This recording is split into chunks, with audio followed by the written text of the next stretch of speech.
Cuando transcurre la segunda semana del gobierno de Luis Lacalle Pou, ¿cómo se preparan desde el Frente Amplio para ejercer la oposición en el Parlamento?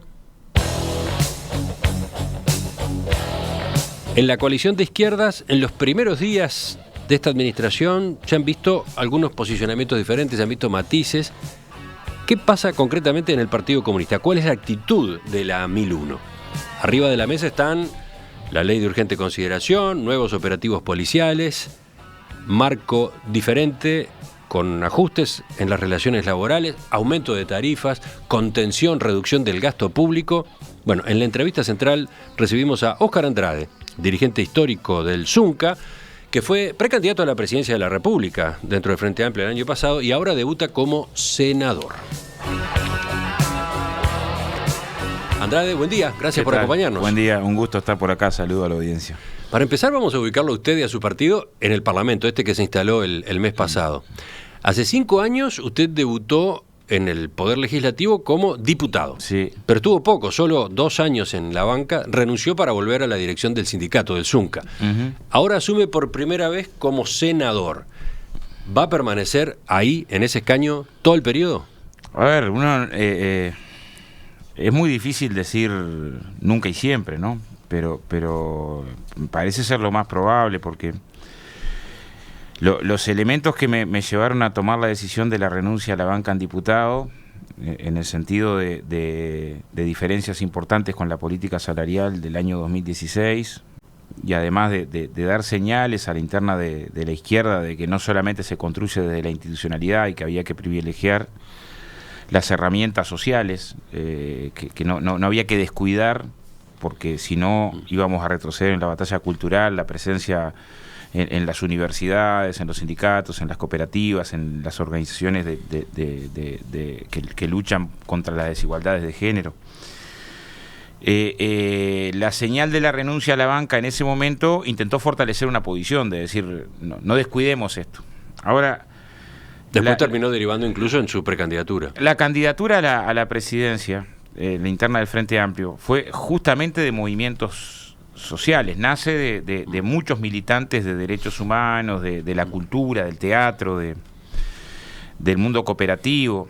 Entonces, en principio, yo pienso que la decisión de renunciar a la banca, cuando la banca se construye desde ahí, es una señal inversa a la que pudo haber sido en el 2016. ¿Usted tiene más compromiso con esa banca, dice? Claro, hoy en realidad nunca no fue una decisión fácil ahí, ni nunca fácil. En ese caso lo que teníamos era un conjunto de circunstancias que se dieron para la renuncia a la banca. Entonces no lo veo como un escenario probable hoy, pero tampoco creo que los lugares de militancia sean... A ver,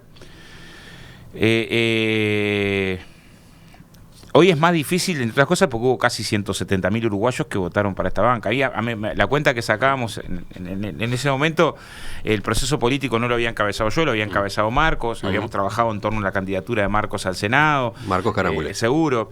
Yo ya, desde antes de asumir, había anunciado que era muy difícil sostener en la banca y por eso iba en la segunda línea. O sea, había un conjunto de... El escenario era diferente el del 2016. Y otra pregunta, ¿el hecho de ser senador significa algo especial?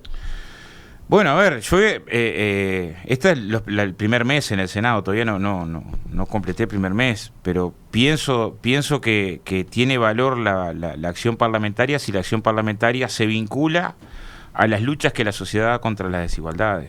En este tiempo... Se lo preguntaba porque es como otra categoría el Senado, más ¿no? Más o menos. Yo creo que cualquier ámbito de militancia, cualquier ámbito de compromiso, de militancia, ser delegado de un centro de trabajo, a ser dirigente nacional, a militar en una cooperativa, en un merendero, hay mucho de eso de lo que estaba acuñado en las facas de la Patria Federal, que decía que nadie es más que nadie, que yo considero que es así. No me parece que hay lucecitas que no tienen que encandilarte. O sea, acá tenemos una tarea militante, que la primera tarea militante es no despegar a los compañeros y compañeras que tienen un lugar de responsabilidad algo mayor del colectivo, porque en realidad los procesos avanzan si los colectivos logran que avancen. Entonces, No pienso, esta recorrida que estamos haciendo de la bancada con organizaciones sociales, estuvimos con FUBAN, con la Central, nos vamos justo hasta ahora hay una reunión con Nada Crece a la Sombra, con un conjunto de colectivos que trabajan en las más diversas áreas, con organizaciones del feminismo, nos vamos a reunir con ovejas, desde comisiones de fomento, tienen que ver con una convicción. Primero, dar la señal, pero segundo necesitamos que la acción parlamentaria, que la lucha política se vincule fuertemente a las organizaciones, a los uruguayos y uruguayas que se organizan y luchan por derechos. Y sí, bueno, en eso tenemos una línea de trabajo que ojalá logremos sostener. Para redondear esta parte de presentación, digamos, del posicionamiento en el Parlamento, usted ya aludió a esto, pero vamos a revisarlo para los oyentes. En las elecciones de octubre, el Partido Comunista integró un sublema con otros sectores del Frente Amplio. Su lema se llamó Unidad para los Cambios. Lo integraban, además de la 1001, Lista Amplia de Carolina Cose y el PVP. ¿No? Sí, y los independientes que estuvieron en torno a la candidatura, también Congreso Frente Amplista y la Lista 205. Entonces, y el espacio de Lima del intendente de Salto y Federico Ruiz, diputado que salió diputado al final por Flores, que también estaba en este espacio. O sea, un espacio que además queremos que crezca, ¿no? Bueno, ese sublema obtuvo 2 senadores y 5 diputados, 7. ¿no? ¿2? 7 diputados. Ahí está.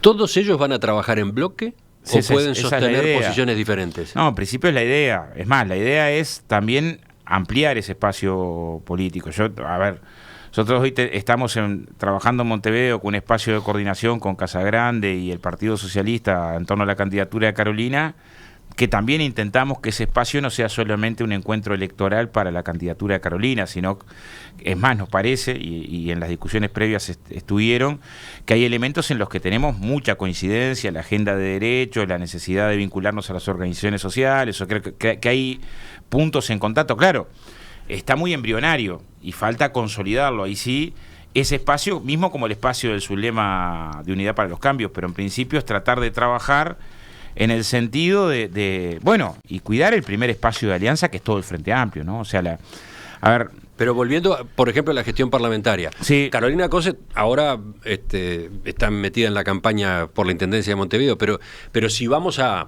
las 2 bancas en el Senado. Sí, vamos a trabajar con mucha coordinación. ¿Los 2 van a votar lo mismo? ¿Los 2 van a estar en las mismas posturas? Lo que vamos a tener es una reunión semanal de coordinación de bancada para sintetizar posiciones. Puede darse, porque la política es dinámica, que haya un tema en el que no logremos consolidar. No hay a priori obligación estatutaria de votar conjunto. Es más, en principio los 13 senadores del Frente, la intención de la bancada es que votemos en unidad.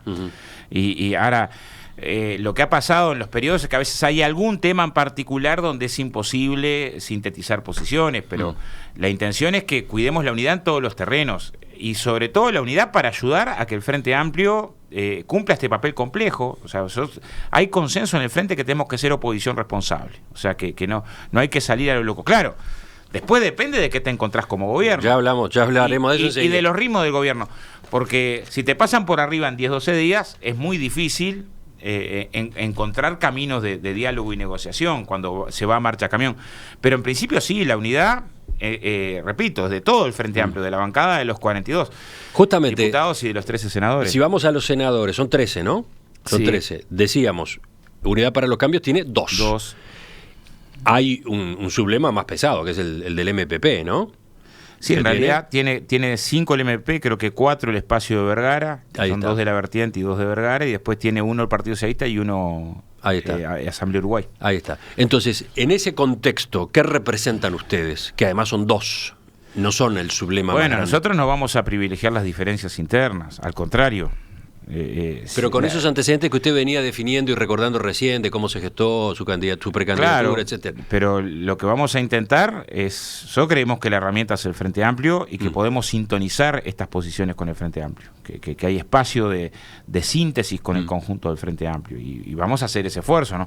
La idea no es pensar en abroquelarnos. Es más, esta discusión que estamos intentando hacer con Casagrande y el Partido Socialista no es para un bloque que priorice los enfrentamientos internos. No, que ayude al Frente Amplio a reconstruir su relación con la sociedad, que ayude al Frente Amplio a reconstruir su orgánica. Tenemos un Frente Amplio que tiene una estructura orgánica, o sea, uno de los primeros temas que golpeado por la derrota, claro, ¿no? pero además antes de la derrota, la autocrítica. Antes de la derrota, la musculatura del Frente Amplio venía debilitándose. Entonces, nosotros tenemos la idea, y queremos compartirla con los compañeros, de hecho ya la hemos planteado en las reuniones de bancada, de que las bancadas tienen que tener un papel muy dinámico con respecto a la construcción de la organización del Frente Amplio. Por ejemplo, nosotros nos distribuimos comisiones. A mí me toca estar en asuntos laborales, vivienda, ganadería, presupuesto y seguridad y convivencia. Lo que pensamos es que al frente de cada una de esas comisiones es bueno que los senadores y los diputados frente amplistas regularmente, cada mes y medio, llenemos la huella dando informes, convocando a la militancia, pensando con los colectivos que se organizaron en torno a la campaña. O sea, hay aspectos metodológicos que no son en contra del FA, que lo queremos discutir para que lo asumamos colectivamente. Si bueno, la bancada, parte del papel de la bancada de fiscalizar la gestión de gobierno y de promover proyectos de ley, ¿no tenemos un rol muy importante para jugar como bancada en la reconstrucción del tejido frente amplista en los barrios y en los territorios? Nosotros creemos que sí. En la relación del Frente Amplio con los movimientos sociales, creemos que sí. Pero no es una idea en contra del MVP o en contra de la 21-21. Al contrario, nos parece que son mecanismos a favor del Frente Amplio. A favor de la reconstrucción o de la reestructura del Frente Amplio. Sí, el Frente Amplio precisa muchos más jóvenes militando en comité, en territorio, mucho más mujeres. O sea, en determinado momento también hubo una deriva burocrática que es pensar que haya compañeros que solo participan en reuniones para definir posiciones que se llevan a otras reuniones. Y si uno mira la historia de los comités de base como organización viva de cada... Bueno, donde funciona es donde al frente le va mejor. Y creemos que ahí hay mucho para reconstruir. Y que el papel de los dirigentes del frente, en particular los que tenemos responsabilidad parlamentaria, es muy importante. Sigue siendo central. Ya vamos a la pausa para hablar después de cómo está posicionándose el Frente Amplio ante el gobierno de la calle Pou, pero durante este corte yo le decía a Andrade, pero entonces, ¿qué es esto que están haciendo, que ustedes están promoviendo? La autocrítica ya tomando medidas, una cosa por el estilo. Es que tiene que ser así. Yo no creo que, suponete, vos estás maltratando a tus hijos. La autocrítica es, qué mal, maltraté a mis hijos y sigo maltratando a mis hijos. No, la autocrítica es esencialmente práctica. O sea, es pensar colectivamente, no para señalar un error, qué mal que estuve, pero en cualquier terreno, ¿no? El lateral que se le escapa siempre el puntero, marcarlo distinto. O sea, no es solamente decir, mal yo, la verdad, no lo agarro una. En este caso creo que la falta de elaboración de temas estratégicos, la falta de presencia en los territorios, que es algo que nos reclaman de manera sostenida, la forma de resolverlos, poner arriba de la mesa y jugar ese partido en el sentido de revertir esas tendencias, ¿no? Ya continuamos en entrevista con el senador Óscar Andrade. ¿Cómo se preparan desde el Frente Amplio para ejercer la oposición en el Parlamento? Ese es el tema central de la entrevista que estamos manteniendo esta mañana con Óscar Andrade, flamante senador de la República, que viene de la lista 1001, Partido Comunista, pero ingresó por este sublema que la 1001 impulsó, Unidad para los Cambios. Usted mencionó un término hace unos minutos, senador Andrade, oposición responsable. Sí, claro. Que ya está resuelto, que ese va a ser el tono de la actitud del Frente Amplio. Ahora, teniendo en cuenta los datos que se han ido incorporando en estos 10 días de gobierno, ¿cómo se traduce en términos prácticos ese posicionamiento? No, a ver, yo una enorme preocupación. Este periodo no ha dejado de dar señales complejas. Muchas señales complejas, casi no sabes para dónde agarrar. En algún caso, por los intérpretes del gobierno, por la conformación del gobierno. O sea, yo creo que sigue siendo inexplicable, para mí inexplicable, que una persona que participó, brindó sus servicios para que una multinacional le ganara un juicio al Estado por 3.600 millones de dólares, tiene derecho a hacerlo, pero digo te tiene que inhabilitar éticamente de si brindaste funciones como ALFI para presentar un informe técnico que va a ser utilizado. es de perogrullo. Claramente Aratirí no le pidió el informe para perder el juicio. Para ganar un juicio de esta magnitud, que te elijan para estar al frente de la OPP. Imaginémonos el escenario que perdemos el juicio, ¿no? Imaginémonos ese escenario. Y que parte de lo que contribuyó a que perdiéramos el juicio es la asesoría técnica que brindó Alfie a esto. Pero además que la calle sostiene que sí sabía. Cuando se lo consulta, dice, no, yo sabía, sí que había brindado servicios para... Digo, qué patriota bárbaro. Bueno, la conformación del gobierno... que O sea, ese punto, ese papel de Alfie en el arbitraje por el reclamo de Aratirí, para ustedes no quedó para costado, al revés, lo tienen ahí muy presente. Y claro, ¿cómo no? No, digo, porque hubo explicaciones de Alfie, del gobierno. Hubo explicación. Incluso el hecho de que lo citó a Estados Unidos ahora, a Estados Unidos, lo citó el gobierno anterior. Está bien. Yo lo que estoy diciendo es, eso fue discutido, ¿no? Fue muy polémico. Yo hablé con parte de los del gobierno que tuvieron el juicio, que de todas maneras, en ningún lado, quien le paga el pasaje al FI para ir a declarar es Aratirí, no el gobierno, ¿no? O Así sea, que bueno, ese tema para ustedes sigue abierto. Lo que estoy diciendo, ¿Lo van a volver a lo que plantear? estoy diciendo es, pero para mí es obvio, ¿no? Vos tenés una circunstancia de que para la conformación del gobierno, entre otras cosas, elegís a quien está vinculado a una multinacional que está en juicio, está en pleito con el gobierno que vas a integrar, ¿no? O sea, y brindó servicios para ahí. Pero sigo. La circunstancia de los reparos colocados con Salinas, por el hecho de... Ministro de Salud Pública. Tenemos a Darío Becerra hoy, ¿Perdón? que está sumariado por comprarse servicios a empresas que son de sí mismo y lo ponen como director de salud en 33, ¿no? O sea, las señales en la conformación del nuevo gobierno, las primeras señales, son señales preocupantes. Las denuncias sobre el psiquiatra Rodríguez, que fue socio de Salinas, ministro de Salud Pública, sí, justo para un área de esta sensibilidad, elijo a alguien que viene, aparte de tener problemas de observaciones por conjunción de interés. Entonces, las primeras señales, complejas en el sentido de la conformación del gobierno, complejas en el sentido de la no conformación, o sea, de áreas sensibles del Estado que no pudieron hacer la transición por no tener designación, y otras que requieren veña y que la transición está demorada, y la transición está demorada producto de que demoraron los nombramientos. O sea, las primeras señales son señales de mucha preocupación. Lo segundo, la calle cuando la noche del último domingo de noviembre, sostiene acá hay dos mitades, y no puede una mitad pasar por arriba de otra mitad. Bueno, lo reiteró en el discurso ante la Asamblea General. También. No venimos acá a sustituir a una mitad por otra, ¿no? Ahora, en medio de eso vos tenés que se intenta, vía excepción, porque la ley de urgente consideración, los mecanismos constitucionales lo prevén, muy claramente, son como 10 literales que colocan abajo, decir, bueno, tiene que colocarse, no pueden ser leyes presupuestales, no pueden ser más de una ley a la vez. Bueno,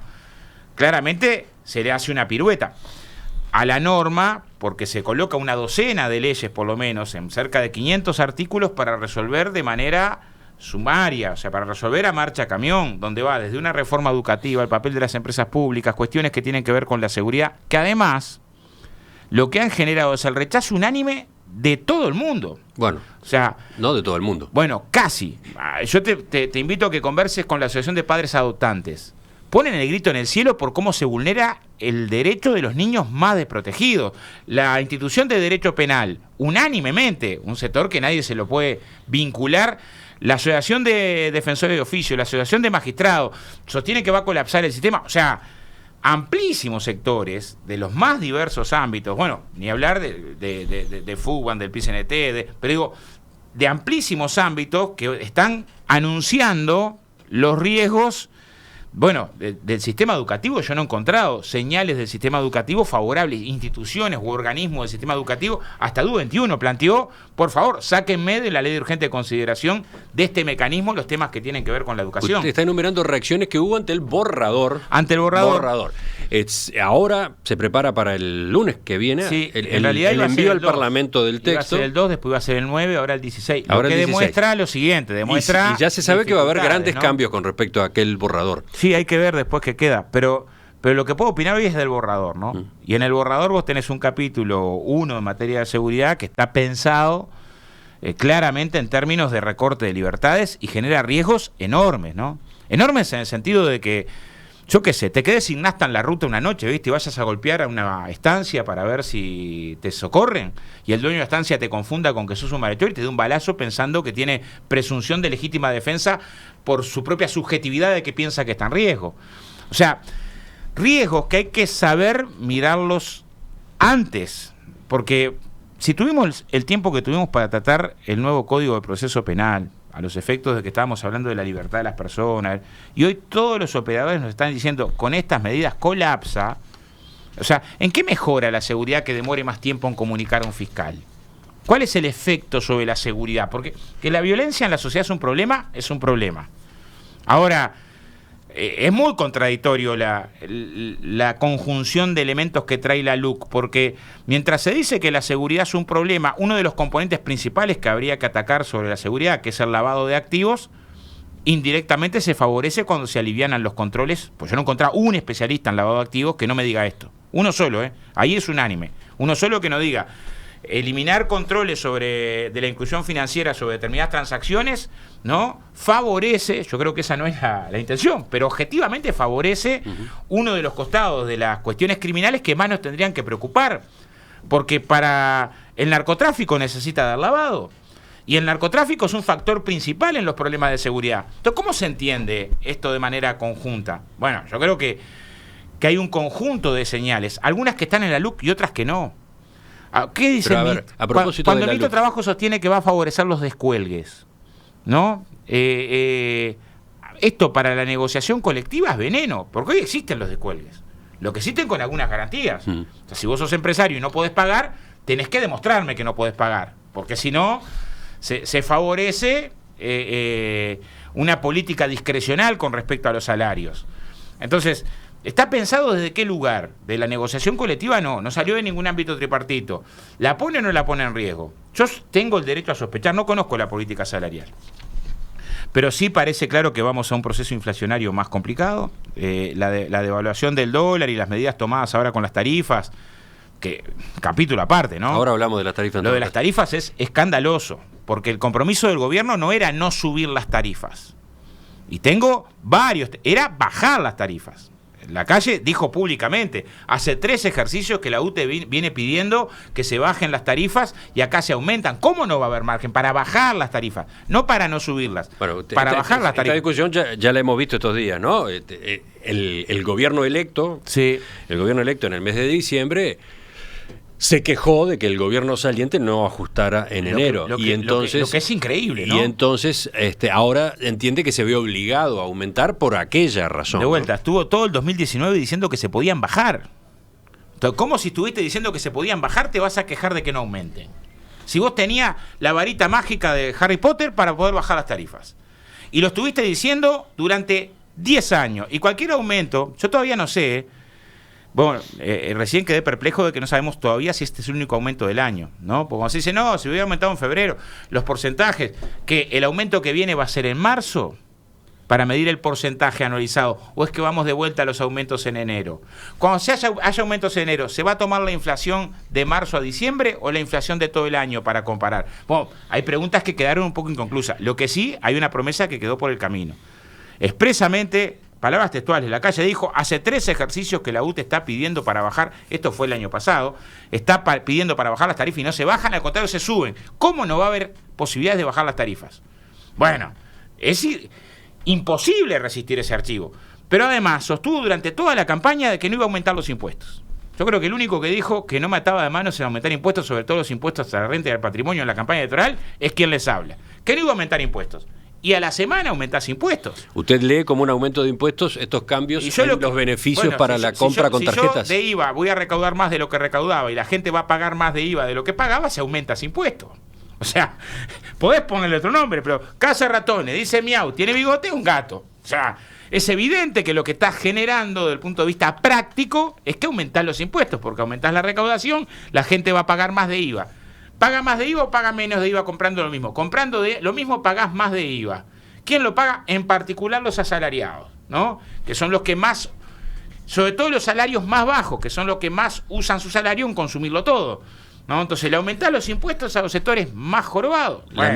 La ministra hoy decía en la entrevista temprano que en el caso de la rebaja del beneficio para la compra que tiene con como tarjeta de crédito en resultado que aumenta restaurantes. la recaudación de IVA. No, pero decía que la ventaja de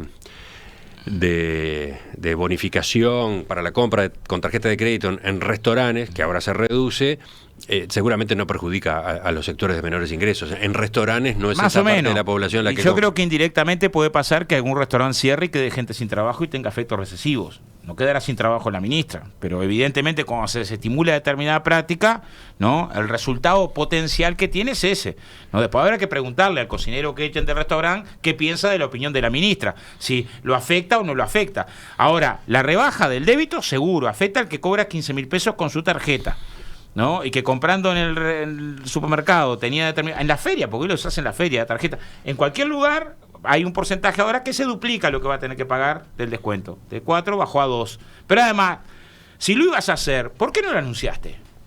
Porque no es que esto pasó a los 2 años de gobierno, 3, no, a los 10 días. Si lo ibas a hacer, tuviste toda la campaña electoral, tuviste que escribir un programa, un nuevo programa, ¿por qué no le anunciaste a la gente que lo iba a hacer? Porque ahí tenés posibilidad de no sentirte estafado. Si no, miren, yo claramente, el gobierno anunció que iba a reducir en la mitad los descuentos para recaudar más, y capaz que explicaban en la campaña que eso no era aumento de impuestos, ¿no? Porque si no es aumento de impuestos, mañana capaz que reduce todo el descuento y sigue pensando que no es aumento de impuestos. Yo creo que si vos recaudás más de impuestos comprando lo mismo y el que paga es el ciudadano, bueno, seguís ajustándole el cinturón al ciudadano, que era tu compromiso principal, que ahí no se puede ajustar. Lo otro, el aumento de las tarifas, muchas empresas lo que van a hacer es traducirlo al costo, incorporarlo al precio. Por lo tanto, también lo va a terminar pagando el ciudadano. Entonces, yo no fui de los que dije que no hay que aumentar tarifa, porque en realidad creía que había que aumentar la inversión pública en obra para generar reactivación de la economía, que había que atender un conjunto de señales en materia de ciencia y tecnología para el desarrollo productivo, y que esos esfuerzos, una parte era el crecimiento, pero no se podía bajar las tarifas y bajar impuestos. Sería muy lindo. Peroni, que sos un mago, no se puede. Ahora, ellos que sí dijeron que se podía, que sí se podía hacer todo esto simultáneamente, sí se podía llegar a un punto en ciencia y tecnología, que sí se podía eliminar el IAS, estuvo en el compromiso de campaña. Yo no he escuchado todavía mención, eliminar gradualmente el IAS. Bueno, ahora que te toca gobernar, no puede ser que a los 10 días hagas todo lo distinto, pero está bueno señalarlo, ¿no? Y esto en el Parlamento, ¿de qué manera se va a traducir? Bueno, yo análisis, esta crítica que usted está formulando, ¿qué va a implicar, por ejemplo, en su gestión como senador o en el posicionamiento de la bancada del Frente Amplio? Vamos a verlo enseguida. Con Óscar Andrade, senador de la República, electo por la lista 1001 del Partido Comunista, que integra el sublema Unidad para los Cambios. Fue precandidato presidencial en el Frente Amplio el año pasado. Había sido electo diputado en los comicios de 2014, pero renunció a la banca en julio de 2016 para volver a la actividad sindical. Su trayectoria está muy ligada al ZUNCA, justamente, el Sindicato de la Construcción y Anexos. Senador Andrade, durante la pausa miraba algunos de los mensajes de los oyentes. Por ejemplo, están los que recuerdan que también en la otra campaña electoral, Tabaré Vázquez, candidato, prometió que no habría aumentos de impuestos, y después hubo que implementar aumentos de impuestos, ¿no? Sí, 2 años después hubo una modificación muy polémica la consolidación fiscal, llamada así ahora adecuación tarifaria. Ahí le buscan. Hay mucha creatividad en la terminología a la hora de presentar un aumento de impuestos o un recorte. Ahora, es cierto que eso se dio 2 años después de asumido el gobierno, en medio de que la economía regional se cayó a pedazos, un elemento que era difícil de prever en la campaña. Ahora, ¿cuáles son las circunstancias que...? A ver, este año la UTE, sin aumento, iba a dar ganancias de 280 millones de dólares. Ese es el informe que presenta el directorio. Sin embargo, se aumenta la tarifa de la UTE diciendo que es un problema de costos. Sí, acá ahí tenemos un choque de versiones absoluto, porque el economista Isaac Alfie, director del OPP, dice ayer que sin aumento de tarifas, este año las empresas públicas iban a generar una pérdida de 500 millones de dólares. Repito, el informe que presentan el directorio actual de la UTE, y no he encontrado otro informe, ubica que este año el aporte de UTE a renta general sin aumento es de 280 millones de dólares, ¿no? A pesar de esa información, el gobierno... el resultado lo vamos a tener el año que viene, ¿no? Si, como dicen los compañeros de la UTE, va a terminar aportando en torno de 400 millones de dólares la UTE este año. Lo que estamos después, llega un momento que ya no es la versión. Lo que vamos a tener es la utilización de las empresas públicas, cosa que yo no descarto. Para mí las empresas públicas no está mal que contribuyan a rentas generales. La ministra decía más temprano que lo que se prevé es que este año las empresas públicas aporten a rentas generales el promedio de lo que aportaron en los últimos 3 años. Claro, lo que estoy diciendo es que la actitud política de la derecha, cuando se tomó la decisión de que las empresas aporten a rentas generales, cubrieran una parte del déficit, fue de una crítica brutal, salvaje, ¿no? Entonces, no podés sostener, a ver, para mí está bien que las empresas públicas aporten a rentas generales, no hay ningún pecado, o el Banco República aporte a rentas generales, está bien, es una de las ventajas que tienen las empresas públicas, como al revés. Cuando a veces predicás que es invertir en generación, que las empresas, al revés, inviertas en tus empresas. Ahora, el discurso de la oposición hoy en el gobierno, ¿no?, durante muchos años, fue esto que era el pecado mortal, lo que no podía pasar jamás, el mayor de los dramas. Entonces no podés tener el tupé, ¿no?, de golpe, pegar semejante voltereta y decir, no, ¿saben qué? Ahora sí quiero que las empresas públicas aporten. Sí, hay una discusión ahí sobre cuál es el nivel del aporte, ¿no? ¿Cuál es el nivel razonable? ¿Cuál es el nivel que ya es excesivo y simplemente tiene un afán recaudatorio? Pero eso no fue lo que tuvimos en debate. Lo que tuvimos en debate estos años es que no podían las empresas públicas tapar las dificultades fiscales. Pero eso era prohibido. Volvamos a la pregunta que yo le hacía. A partir de estos puntos que usted ha ido marcando de la gestión del gobierno en estos días, en estos 10 días, ¿qué traducción parlamentaria habrá? Bueno, por ejemplo, hablemos de tarifas, hablemos de la ley de urgente consideración, hablemos de la nueva política en relaciones laborales. Empecemos, tarifas, ¿qué piensan hacer? Bueno, a ver, la LUC, bueno, claramente tenemos una dificultad, que es que al entrar la ley de urgente consideración se suspende todas las comisiones, queda una comisión que vamos a integrar 15 senadores que va a funcionar de manera permanente los 45 días más. Nosotros vamos a plantear que funcione también en turismo, porque ya que tenemos poco tiempo vamos a tratar de plantear, en primer lugar, que se saque la declaración de urgente consideración. Es una comisión especial que se está creando y usted integra esa comisión. Por razones constitucionales y por razones de forma. Decir, o sea, el primer planteo va a ser ese, en esa comisión, que se le quite el rótulo de urgente. El segundo es que se le quite el rótulo a cosas que claramente no son urgentes. Si no podés por todo, decir, bueno, por lo menos hay temas que no debieran incorporar una ley de urgente consideración para concentrar en lo que es central. Ahora, vamos a ir por parte. La coalición multicolor, la coalición de gobierno, tiene mayoría como para ir confirmando esa condición de urgencia. En principio no tuvo mayorías para enviar el proyecto de ley el 2 de marzo, porque tienen diferencias muy importantes a la interna. A ver, hay quienes están muy en contra de que hagamos la barbaridad de desmonopolizar ANCAP. O sea, ¿no? Ustedes tienen la expectativa de que si se termina manteniendo la consideración de urgente, de todos modos en algunos capítulos se la quite. Bueno, yo creo que hay capítulos en los que cuando convoquemos delegaciones, el tiempo de funcionamiento, es tan abrumador la opinión contraria de algunos temas de la LUC que habilitará que sean revisados, postergados, o por lo menos se saque de algunos capítulos la cuestión de urgente consideración por los efectos que puede generar. En lo previo, en el otro tema que veníamos hablando, tarifas, ¿qué va a hacer? Bueno, ahí lo que decía, al funcionar la LUC tenemos una dificultad, por lo menos en el Senado, que durante 45 días se suspende el funcionamiento de las comisiones para concentrar en el tratamiento de la LUC. Por lo tanto, es probable que a nivel parlamentario el FA defina si hay que convocar a las autoridades, que sea la otra Cámara, la de Diputados, la que pida explicaciones también para aclarar estos números, un debate informado. O sea, acá tenemos el directorio de UTE que dice, este año sin aumento de tarifa va a dar tanta ganancia, y también para... A ver, yo tengo varios testimonios de dirigentes de la oposición, varios, no solamente del presidente actual, también del presidente actual, que sostenían los mecanismos para bajar las tarifas, un 10, un 12%, un tanto.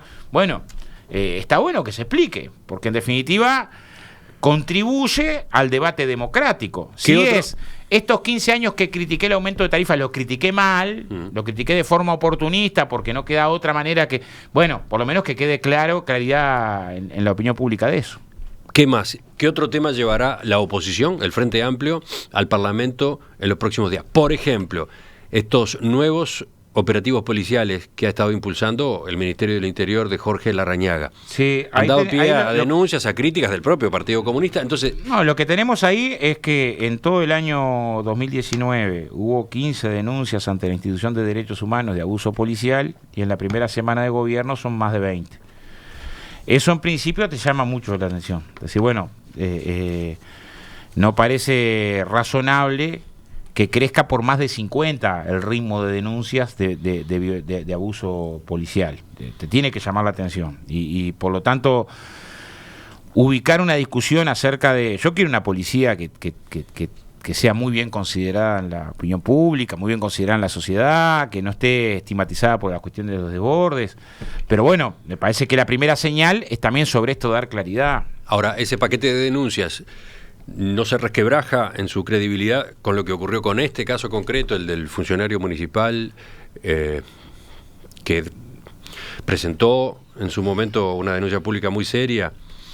Luego el ministro recibe al PIT-CNT y a ADEOM y les muestra un video donde esos malos tratos no aparecen. ¿No hay un problema entonces ahora? No, yo creo que no.